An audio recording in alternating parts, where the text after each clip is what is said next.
की हा जो म्होरक्या आहे त्या म्होरक्याचा आश्रय देतात जो कोण आहे तो धनंजय मुंडे. मी नाव घेऊन सांगतोय, नाव घेऊन कोट कुचवतोय. छत्रपती केव्हा कोट करत नाही, तरी मी कोट घेऊन सांगतो, तो आश्रयदाता धनंजय मुंडेला मंत्रीपद देऊ नका हे मी त्यावेळी सांगितलं होतं.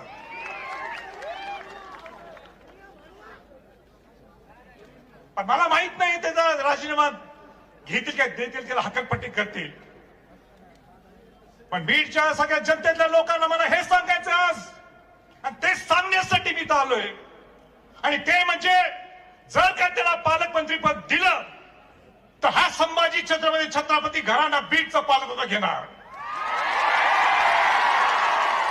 आम्हाला दहशत चालत नाही, आम्हाला दहशत चालणार नाही. शिवाजी महाराजांचं हे, शाहू फुले आंबेडकरांचं हे महाराष्ट्र आहे. आणि इथं जर दहशत कोण पसरत असेल तर माझी जबाबदारी, माझं कर्तव्य